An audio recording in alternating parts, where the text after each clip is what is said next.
Vous écoutez Le Salon dans tes oreilles, une balado-diffusion dans laquelle des auteurs, des autrices et des personnalités discutent de leurs livres, de leur lecture et des sujets qui animent l'actualité littéraire. Les enregistrements ont été faits lors du dernier Salon du Livre de Montréal en novembre 2020.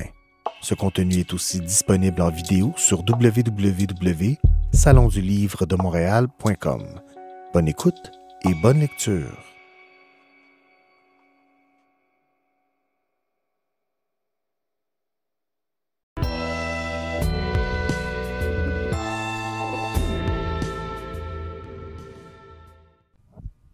Bienvenue au Salon du Livre en mode virtuel.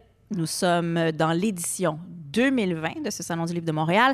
Je m'appelle Claudia Larochelle et j'ai l'honneur aujourd'hui d'avoir en confidence d'écrivain nul autre que José Lito Michaud, parce que José Lito vient de faire paraître aux éditions Libre Expression 3 mois tout au plus. José Lito, c'est ton plus récent roman, celui-là. Oui. Un roman, tu me disais que tu as pris beaucoup de plaisir à l'écrire. Bien, contrairement, d'abord, de dire le mot écrivain, je vais faire une petite rectification, je me considère un auteur. Ouais. Peut-être que jusqu'à la fin de ma vie, je vais me considérer plus un auteur. Parce qu'un auteur, quand tu le regardes dans le sens large du terme, c'est un créateur de quelque chose, d'une œuvre.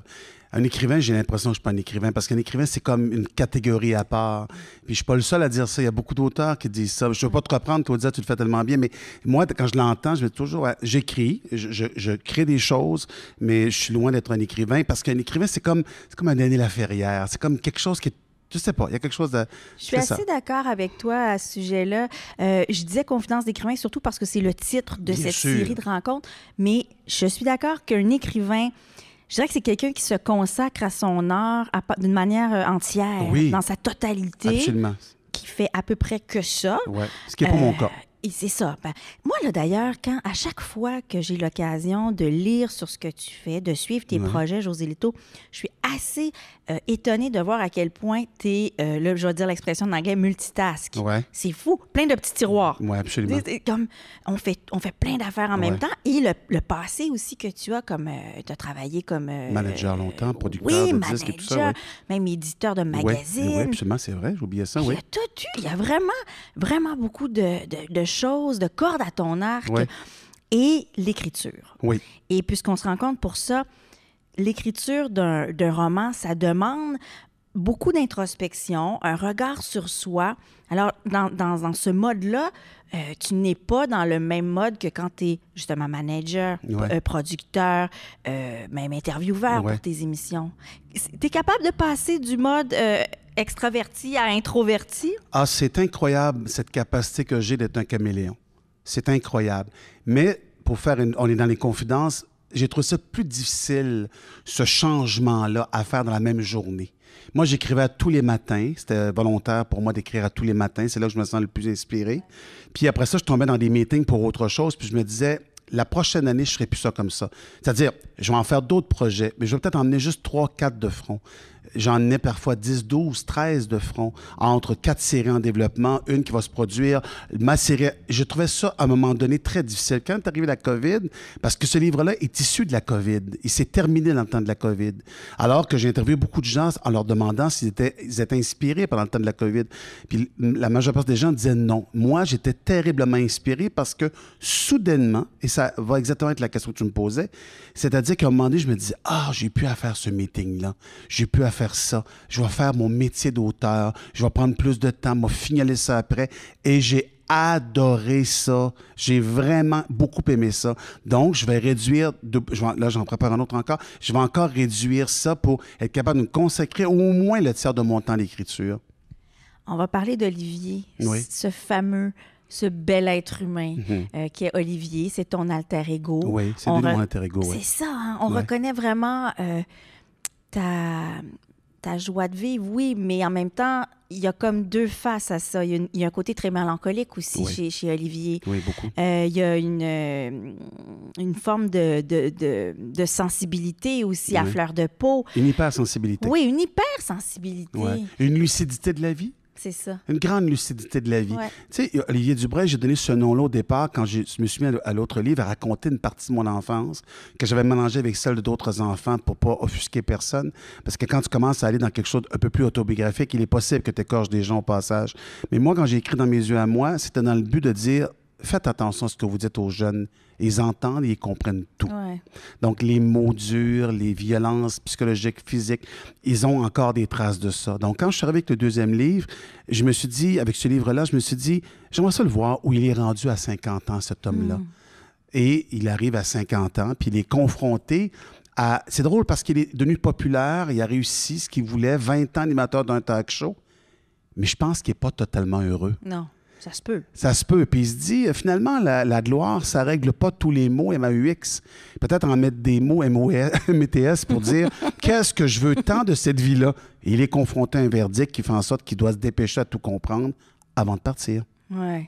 D'ailleurs, on le précise que ce livre-là, 3 mois tout au plus, qui surgit quelques années, parce que le premier a été écrit en 2011. 2011 et la série en 2017. C'est ça, Dans mes yeux à moi. Après ça, il a été réédité, Dans mes yeux à moi. Effectivement, en 2012. En 2011, au moment de la sortie du livre, la série Olivier. Succès. Puis après ça, il y a eu la série Olivier, écrite par Serge Boucher. Exactement. Et là, il y a celui-là. Effectivement. Donc, mais tout ça se prend indépendamment. Hein? Absolument, absolument. La base, pour ceux qui ne connaissent pas ce Olivier Dubreuil-là, dans le premier livre, écrit donc, publié en 2011, c'est un petit garçon qui a fait des foyers, des familles d'accueil, qui est pas favorisé par la vie, là, nécessairement. Là, non, mais il y a un espoir. Oui, il s'accroche à ses 18 ans. Comme une espèce il y a un mantra qui se dit à tous les jours, il me reste combien de temps à faire pour obtenir ma liberté? Qui ne sera pas conditionnel. C'est vrai, quand tu le regardes comme ça a l'air, je te vois réagir, tu as raison, c'est terrible. Mais c'était sa façon de traverser ces familles-là, de traverser cette vie, parce que c'est un enfant qui a été baladé d'une famille à une autre. Mais moi, je pense toujours que, moi j'aime parler de l'enfance pour dire qu'on a une responsabilité. On aura toujours cette enfance-là à traîner. Toujours. Traîner, ça veut dire beaucoup pour moi quand j'utilise ce mot-là. À l'avoir avec nous, à l'avoir ici accroché comme un boulet. Mais en même temps, c'est qu'est-ce qu'on va faire avec. Et moi, j'ai voulu transcender ça. J'ai pas tout réussi ce que je voulais transcender, mais j'ai réussi à transcender dans la création. J'ai réussi à transcender en observant le monde autour de moi, en me disant, je ne suis pas seul. Il y a des vies beaucoup plus difficiles que d'autres. Ouais. Et c'est pour ça que je voulais démontrer dans ce livre-là qu'il a réussi, ce Olivier-là, malgré toutes les séquelles de cette vie-là, ballottée d'une famille à une autre, mais il a trouvé quand même une certaine forme d'équilibre. Mais il faut qu'il se dépêche à comprendre avant que tout s'arrête. Oui, il va falloir qu'il se dépêche, puis on va voir pourquoi. Ouais.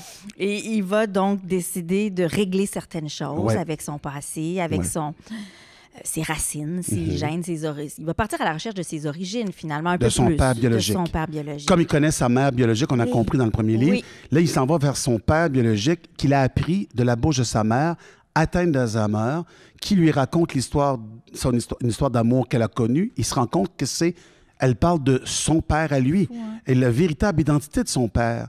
Et il se dit, mais il est où cet homme-là? Il découvre qu'il est mort et il s'en va à New York. C'est pour ça que New York est à l'envers sur la page de couverture du livre, sur la jaquette, parce que justement, tout va chavirer à New York. Sa vie va basculer quand il va arriver à New York pour aller sur les traces de son père qui est mort. Mais il va découvrir ce qui se passe derrière cette histoire-là de son père, l'histoire de son père. En écrivant ça, José Lito, est-ce que, en même temps, tu as l'impression que toi-même, tu réglais des choses avec ton passé? Bien sûr. Oui, hein? C'est inévitable parce que moi, quand les gens disent « c'est pas moi », bien oui, c'est toujours une grande partie de soi. Tu ne peux pas écrire sur quelque chose que tu ne connais pas. Du moins un roman, il faut que tu sois vraiment... Mais naturellement, c'est mon alter ego. Donc, il dit des choses que je n'oserais même pas dire publiquement. Et il a la chance d'avoir une identité à lui, Olivier Dubreuil. Quand j'ai compris que c'était mon alter ego, ce livre-là était beaucoup plus facile parce qu'à un moment donné, j'ai dit « dis-le, nomme-le, tu vas te censurer après ». Et je ne me suis pas censuré après. J'ai dit ce que j'ai envie de dire sur ce métier de la gloire qui apporte absolument rien. J'en parle beaucoup de ça, sur les mensonges, les vérités, parce qu'il y a beaucoup de questions de ça dans ce livre-là. Qu'est-ce qui est vrai, qu'est-ce qui est faux, pourquoi on ment, pourquoi on ne dit pas toujours la vérité. Qu'est-ce qu'on révèle de soi, qu'est-ce qu'on garde pour soi. Effectivement, c'est tout ça. C'est ce combat entre je dis, je ne nomme pas, puis comprendre l'autre, pourquoi il a dissimulé des informations, pourquoi on cache, pourquoi on ne dit pas tout. Et on est dans une vie où on cache beaucoup de choses. Quand je dis cacher, c'est-à-dire chacun a ses vérités, chacun a ses secrets. Et puis je pense que ce livre-là transperce ça. Et lui, il a certainement plus un goût de se mentir. Comme il y a une alternative, il reste 3 mois tout au plus à vivre. Ouais. Il se dit, mais qu'est-ce que je vais faire du reste de ma vie? Ben, je vais partir à la recherche de mon père biologique et à la recherche de moi, de soi. Qu'est-ce que je vais découvrir sur moi que je ne connaissais pas auparavant parce que j'étais toujours dans le travail, en train d'être sur les feux de la rampe à essayer d'être quelqu'un. Parce que c'est pas pour rien qu'il est allé publiquement. Il voulait exister dans les yeux de quelqu'un. L'amour aussi, on veut être Bien aimé. sûr, bien sûr. C'est ça, il y a cet intérêt-là aussi derrière ça. Toi, Josélito, si on te disait il te reste 3 mois tout au plus à vivre, tu ferais quoi? Ah, je ferais certainement comme lui. Je reste seulement à la recherche de mon père biologique enterré à New York, oui. Ça ressemblerait à ça, oui. Donc, c'est vraiment près, les deux histoires. On est pas mal près. Pas mal. On est pas mal près. Puis, je serais certainement collé sur mes enfants et ma blonde et quelques amis proches. Oui, absolument. Puis, et mon Dieu, que je leur dirais ce que j'ai compris de la vie. Parce que ça a été extraordinaire comme exercice dans le temps de la COVID, de faire ce livre-là, parce que je me suis dit, il faut toujours des allures de fin du monde pour comprendre qu'on doit prendre des prises de décision. On doit comprendre des choses dans la vie. Et puis, je me suis dit, là, je vais comprendre. J'ai pas besoin de me mettre un ultimatum pour comprendre. Non. Non, puis ça nous a frappé fort. Ça nous frappe fort, cette pandémie-là. Ça fait réaliser des choses. Oui, et ce matin, j'avais une amie à moi qui travaille non-stop, 70 heures par semaine. Je lui ai dit tout au long de ces 20 dernières années, fais attention à toi. Et elle me dit, grâce, imagine-toi la pandémie, j'ai découvert que j'avais une vie autour. Wow. Ouais. Et puis, je pense que c'est ça. Puis, j'ai entendu quelqu'un l'autre jour me dire, je ne connaissais pas mes enfants, je les connais maintenant. Sais. Moi aussi, j'ai entendu ça. Ouais. Bon, il y a du négatif. Il y en a plein. Il y en a beaucoup. Moi aussi, c'est ce que j'entends beaucoup. Il y en a beaucoup. Puis, cette deuxième vague qui est forte, on dirait qu'elle est plus difficile que la première. Elle est très anxiogène. Elle nous inquiète énormément. Puis, c'est pour ça que ce livre-là, pour moi, c'est un livre de réflexion sur la vie aussi. Si c'est ça qui nous attend, là, est-ce qu'on peut faire des changements maintenant dans nos vies? Toi, tu as une profondeur, tu as une capacité de te remettre en question, de faire des mea culpa, de regarder aussi beaucoup. Tu fais beaucoup ça, ce qui te permet de faire des entrevues aussi riches dans toutes les émissions que j'ai suivies, à travers lesquelles, mon Dieu, que tu reçois des confidences, des révélations, des choses incroyables. Et je me dis, mon Dieu, que ça a dû te faire grandir au fil du temps. C'est pour ça beaucoup que tu fais ça. Là. Oui, c'est un peu... Des fois, les gens disent c'est extraordinaire d'aller vers les autres, mais c'est aussi un peu égoïste parce que à chacune des entrevues, il y a une leçon que j'entends. Puis c'est comme des perles que je mets dans ma boîte à caresses. Je fais souvent ça. Je me dis, je veux comprendre ce que l'autre vit. Josélito au cœur du monde, qui est à Radio-Canada, c'est une série quand même où je suis allé voir des prisonniers, je suis allé voir des mères d'enfants qui ont commis l'irréparable, je suis allé quand on a vécu des attentats, je veux dire, je suis allé voir dans des sujets très difficiles. Puis je voulais aller là pour qu'on comprenne qu'on n'est jamais à l'abri de quelque chose qui peut nous frapper fort et qu'on devienne nous-mêmes des victimes collatérales parce que justement, on n'a pas choisi. Et moi, je m'intéresse beaucoup à ces humains qu'on ne voit pas. Je m'intéresse beaucoup à ces histoires qu'on ne voit pas. Je fais beaucoup de vedettes dans la vie. Je fais beaucoup d'artistes connus. J'en ai fait... Oui, mais je comprends. Puis ça fait du bien, je vous dirais. Je te dirais, parce que moi, les vedettes, à un moment donné, je trouve qu'on en parle beaucoup, beaucoup. Bien, ça dit qu'il y a beaucoup d'émissions avec des vedettes. Je trouve ça extraordinaire. Mais en même temps, je vais entendre du monde. Puis moi, je ne dis pas le mot ordinaire. Tu sais, le choix des mots, c'est important. Tu es une grande lectrice. Moi, je dis des inconnus d'exception. J'aime les appeler ainsi parce que c'est pas parce qu'on les connaît pas qu'ils ne sont pas exceptionnels. C'est l'histoire qui est importante pour moi. Comme on la raconte, comme on la dit. Et je trouve que moi, en tout cas, moi, j'adore mettre ces inconnus dans la lumière. Et je suis très content que ça marche. En plus, ça marche. C'est-à-dire que tu peux mettre ça, puis il y a un risque là, que ça ne marche pas. Mais on fait des parts de marché exceptionnelles au-delà de 20, 22, 23 parts de marché dans une émission avec des inconnus. Je trouve ça extraordinaire. C'est un beau signal à envoyer ça dans les réseaux de télévision. Oui. Mettez des... Plus encore. Plus, davantage. Absolument. Oui. Puis dans l'émission, on prend toujours un train aussi. Il y avait ça aussi, beaucoup, ces histoires-là. On les fait parler, ces gens. On fait parler les êtres humains en général parce que tout le monde a une histoire à raconter. Bien, je veux dire, c'est parce que c'est ça que je découvre. Moi, quand je vivais ce que je vivais dans mon enfance, là, je regardais beaucoup Jeannette Bertrand, qui était assise sur un fauteuil en rond, je me souviens très bien. Puis je me disais toujours, OK, moi, ma vie, c'est ça. Chacun transporte son lot. Chacun a sa propre histoire, puis il faut juste s'y intéresser. Oui, c'est ça. Et quand on écrit comme ça, un livre, un autre, puis on est dans la fiction, puis il y a eu d'autres livres aussi qui n'étaient pas nécessairement de la fiction, là, on était plus dans quelque chose de l'ordre de l'essai. est-ce que tu as l'impression de laisser quelque chose derrière toi? Parce que comme tu es beaucoup dans la transmission d'un certain savoir, ou en tout cas par le biais de gens que tu interviews, c'est sûr que laisser un livre, c'est laisser des traces derrière soi. Oui, mais moi, je ne le fais pas comme ça. Et que je n'ai pas cette prétention-là. Moi, j'ai toujours pensé qu'après, ça serait fini. Et puis, moi, ma croyance veut qu'une vie, autre vie, là. Mais je parle publiquement, l'espèce de pérennité, c'est de ce dont on parle. Moi, je ne travaille pas pour ça. Mais c'est vrai qu'un livre, plus que des émissions de télévision encore, un livre, c'est particulier. La première fois que tu touches un livre, quand tu le reçois, il est imprimé, tu le reçois dans tes mains, là. C'est un moment magique. Parce que tu sais effectivement qu'il peut traîner sur des tables longtemps. Il peut être à côté. Ça accompagne un livre. C'est un rapport extrêmement intime avec son lecteur. Oui, dans ce sens-là.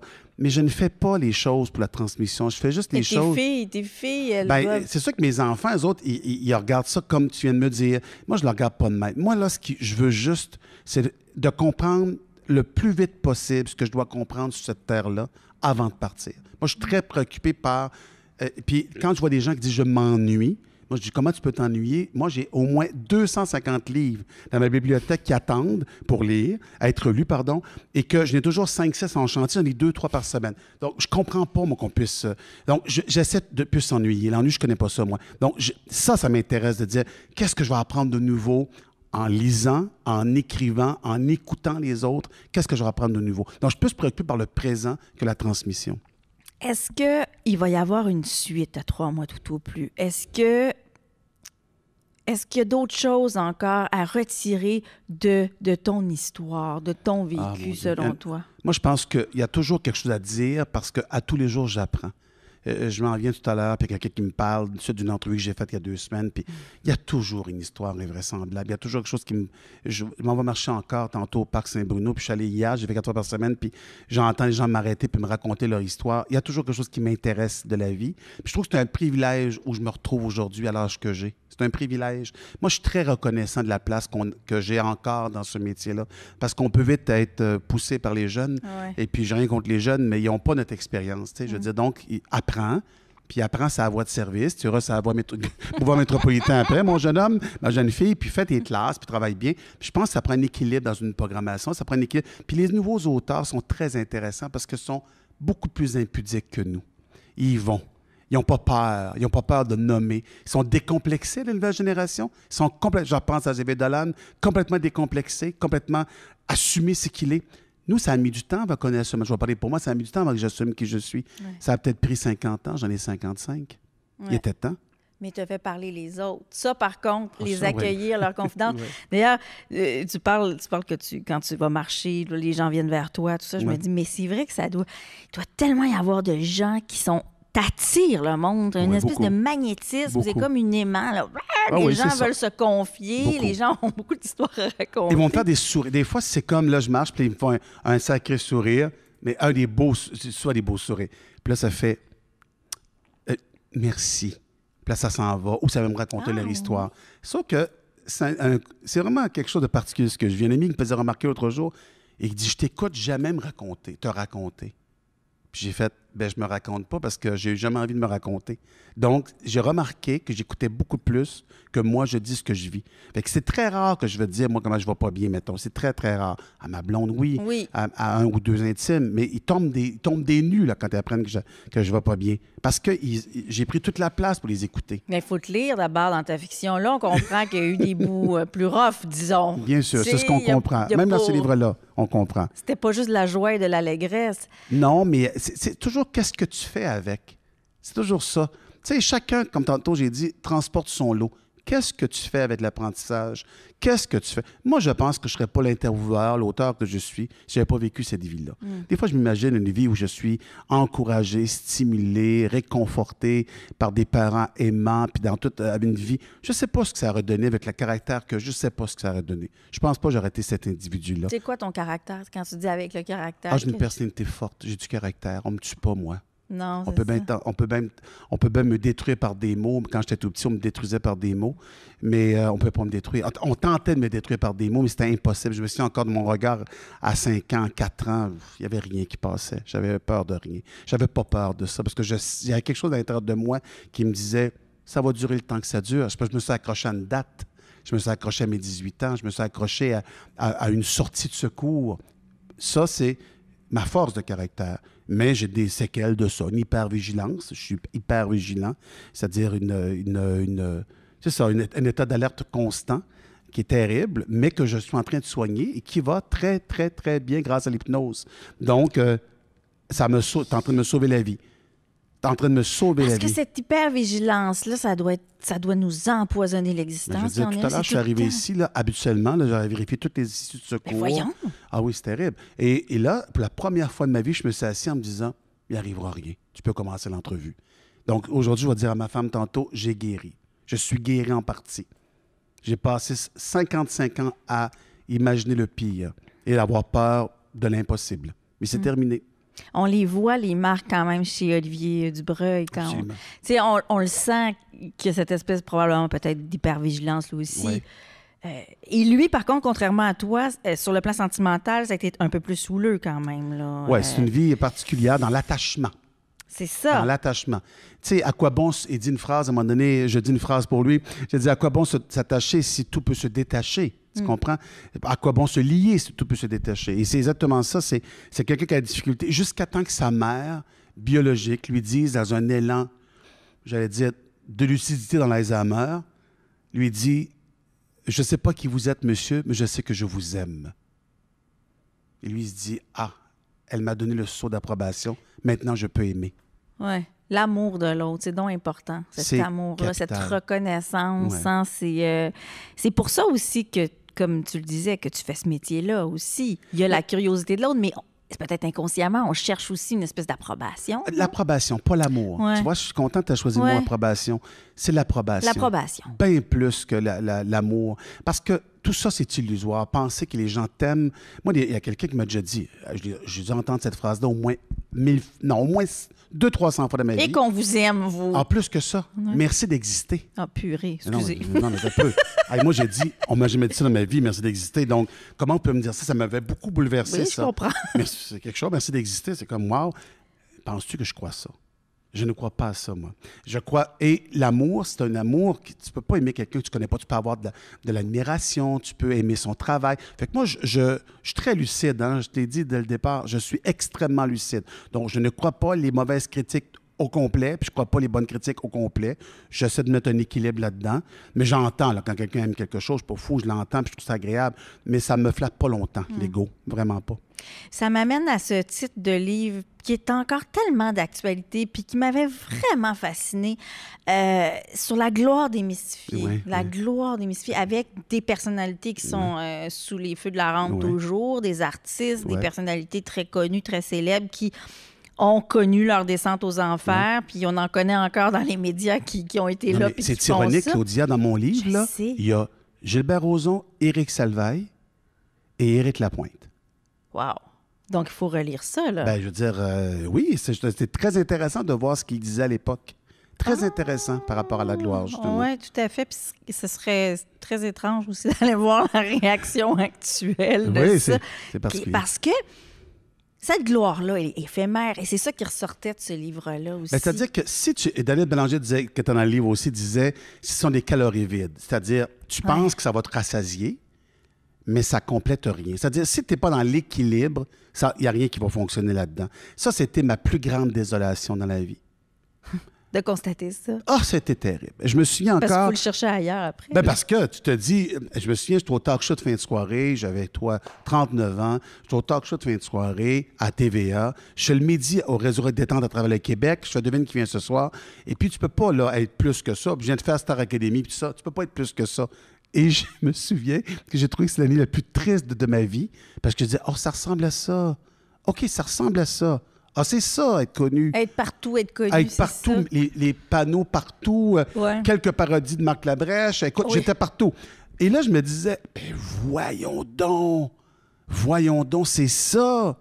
Écoute, je peux te dire, je me souviens comment je marchais le dos droit. Et pourtant, j'allais à tous les... Écoute, je me souviens d'avoir demandé à ma blonde après 2 semaines, il me reste combien de shows à faire? Elle m'a dit, t'en restes 120 à faire en télé, 172 à faire en radio. Je dis, parfait, on va les faire. Comme Olivier, quand il regarde, c'était moi aussi beaucoup, qui disait, faut t'attendre jusqu'à 18 ans, parfait. Combien de jours à faire? Je vais les faire. Et j'ai pas aimé ça tant que ça. Aujourd'hui, je l'apprécierais davantage parce que je suis complètement ailleurs. Mais non, c'était pas si le fun que ça. Puis il y a moins de pression aussi en vieillissant, j'imagine. Mais il y en a toujours. Tu sais, la série que je viens de sortir à Radio-Canada, crois-moi que tu as une pression de code d'écoute, puis il faut que ça fonctionne. Puis quand tu sors un livre, il faudrait le fun d'en vendre quelques-uns. Puis dans cette pression-là, mais en même temps, je ne suis pas à la recherche des résultats. Oui, parce que tu peux dire un diffuseur, il faudrait que ça marche. Mais moi, j'essaie d'apprécier le chemin parcouru. C'est les bouddhistes qui disent ça. Ouais. Le chemin parcouru est aussi important que le résultat. Maintenant, je veux trouver du bonheur à le faire. Puis entre autres, est-ce qu'il y aura une suite? Je ne sais pas s'il y a une suite à ces livres-là, parce qu'en principe, il meurt, cet homme-là. C'est ça, là. Mais je dirais, il y a un autre livre en chantier, ça, c'est clair. Oui, c'est là que je voulais aller avec toi, de voir un peu comment l'aventure de la fiction est encore présente, puis va continuer d'être présente dans le long terme avec toi. C'est sûr que oui, d'autant plus que là, je produis des séries télé, des séries de fiction. Oui, c'est ça, c'est assez... C'est nouveau. Oui. J'avais fait la série Olivier en 2011 et là, j'en ai fait une autre à TVA, Le Chaos, qui est une idée originale de moi. J'arrive avec un synopsis d'une vingtaine de pages, puis on est parti le faire en fiction. Je suis heureux, ravi de faire ça. Donc, de raconter des histoires, je pense que c'est ce que je vais faire jusqu'à la fin de mes jours. Oui. Si c'est possible de le faire, je vais le faire. Donc là, je suis sur 3 séries en même temps actuellement. Une qui s'en va en tournage, 2 en développement actuellement. Plus l'écriture d'un 5e livre. Donc, tu n'arrêtes pas finalement. Tu revis une espèce de... J'arrête pas. Mais on est plus derrière, alors... Ouais, oui, mais en principe, je reviens aussi à Radio-Canada. Ouais. Donc, en principe, c'est si la tour le veut. Mais non, mais sérieusement, je vais revenir, mais comme je fais des documentaires, tu vois, c'est encore des histoires à raconter. Si tu me disais demain matin, est-ce que tu ferais un autre talk show de fin de soirée? Non. Est-ce que tu ferais un show que d'entrevue? Je pense pas. Je pense pas. J'aime ce que je fais actuellement de documentaire parce que c'est encore une histoire à raconter. Ça prend un début, un milieu puis une fin. Et pourquoi j'aime ça écrire le prochain livre encore un roman? Parce que j'ai encore une autre histoire à raconter qui m'est venue, j'étais sur le feu de circulation, j'ai fait « Ah ben oui, ça c'est un concours de circonstances qui va faire qu'il y a quelque chose qui va se passer. » J'aime beaucoup, moi, ces pertes d'innocence. Tu penses que, tu sais, qui aurait dit qu'au début 2020, là, quand on a célébré à 1h du matin la nouvelle année 2020? Oui, je repense souvent à cette scène-là. Toi aussi? Moi, j'arrête pas de penser à celle-là. T'es d'accord avec moi? Oui. On célèbre, puis on dit 2020. Wow, quel beau chiffre, tu te souviens? Ouais. Tout le monde a vécu ça de la même manière. Et je me souviens, après ça, c'est l'anniversaire de ma femme, 65 ans. Il y a 65 personnes à la maison, cadeau. Oh! OK? Je me souviens encore de ce moment-là, puis je dis, wow, on est heureux. Tout le monde apporte un buffet, une partie du buffet, un repas qu'ils aiment préparer. C'était magnifique. 3 semaines après, terminé. Fini. Et je me suis dit, c'est ça pour moi qui me fascine dans la vie, la perte d'innocence. Tu penses que quelque chose est là, mais tout bouge. Je sais. Il faut juste s'adapter à ce qui bouge. Toi qui as tâté le pouls là, des gens, de leur humanité, de leur cœur, de leur âme, parce que ça t'intrigue, puis nous, tant mieux, parce que nous, on en profite de ta curiosité. Comment tu penses que les gens, puis ils t'en parlent à Cube lors de ton balado aussi que tu fais avec les gens en temps de pandémie, comment tu penses que la population québécoise va se sortir de ça, vivre ça? On va avoir changé? Oui. Il y a toutes sortes de pronostics par rapport à ça. Là. Moi, je suis convaincu d'une chose. Je ne l'étais pas il y a 3 mois. Là, je suis convaincu. Ouais. Si on veut retrouver la vie d'avant, impossible. Pour faire un deuil de la vie d'avant. Ouais, hein? Elle n'existera plus jamais. Pourquoi? Parce qu'il y a trop de traces maintenant. C'était particulier. Quand j'ai fait ces entrevues-là pour Cube Radio, pour la série après, on était en pleine fin de la première étape. On ne pensait pas à la vague. Mais non, il faisait beau, il faisait chaud, on était bien, on avait retrouvé la terrasse, on était heureux, puis on se disait, ça a duré 2 mois, tant mieux, on passe à autre chose. Moi, tout le monde s'est dit, on se méfie de ça, parce que ça peut arriver. Et là, maintenant, ça ne sera plus jamais pareil. C'est pour ça que, est-ce qu'on a compris quelque chose? Moi, je pense que si on veut tant retrouver la vie d'avant, on va être triste. Là, ils se sont rendus compte des études énormes. 50 % des gens et plus vivent de l'anxiété. Ceux qui étaient déjà anxieux, de l'anxiété aiguë, beaucoup de dépression, beaucoup de tentatives de suicide, parce que c'est trop dur à vivre, ce qu'on vit actuellement. Et là, tous ceux qui préconisaient le célibat, un ami autour de moi qui disait « Moi, je suis bien célibataire », dit « Oui, on voit ça aussi, oui. » Oh, je pense que j'étais bien, moi, finalement, avec quelqu'un. Ouais. C'était rassurant de savoir que j'étais avec quelqu'un. Il y a eu beaucoup aussi d'animaux domestiques. On a acheté beaucoup. D'un coup, on s'est dit, hey, ça nous prenait un animal de compagnie. Puis là, on s'est rendu compte qu'on peut se donner à des gens. Il y a quelque chose qui est ouvert actuellement. Mais, puis il n'y a rien qui tient. Mais comme dit Nicole Bordelot et les bouddhistes, tout passe, et c'est ça va passer. Puis j'espère qu'on va évoluer comme société. Puis on va se rendre compte que les effets de ce qu'on se dit à la planète, là, mais c'est tout ça qu'on paye actuellement. On paye quelque chose aujourd'hui. Puis moi, je trouve que je pense à la génération de ma fille, 18, 19 ans. C'est ça. Mon fils, moi, j'ai peur pour Ah oui, eux. toi, tu as un fils et une Ouais. fille. Je disais deux Ouais. filles, OK. Ouais. Effectivement, c'est 2 enfants. Puis 2 enfants que j'ai déracinés du Cambodge et du Vietnam. Ils avaient 6 mois à l'époque, 7 mois. Mais je vois aujourd'hui que je les regarde là, fonctionner dans la société. C'est pas le fun. Non. C'est pas le fun pour eux autres. Puis je me sens un peu coupable comme membre de cette société-là pour ne pas avoir peut-être ouvert les yeux bien avant sur ce qui allait se passer. On avait une certaine... Mais on avait tellement d'inconscience, d'insouciance à une certaine époque. Voilà. Mais on va être témoin de leur résilience. On va être... Et puis j'espère c'est qu'ils, peut-être comme toi, tes enfants et d'autres vont trouver refuge dans l'art, dans la création. Absolument. Et puis toi, tu trouves refuge dans l'écriture. Ah, moi, ça me fait tellement de et puis bien. on te remercie parce Ah, que c'est pour merci. ça que tu es là, puis on peut parler de ce livre-là. Donc, José Lito Michaud, tu nous offres 3 mois tout au plus. Ça vient de paraître aux Ouais, éditions Libre il y a quelques jours Expression. seulement. Eh oui, c'est la suite du best-seller Dans mes yeux à moi qui a inspiré la série télévisée Olivier, mais on peut le lire indépendamment, bien Ouais. sûr. Merci beaucoup pour Merci, tes Claudia. confidences. Merci. Merci beaucoup d'avoir été à l'écoute et on se retrouve très bientôt dans un autre salon pour une autre confidence. Merci. Merci.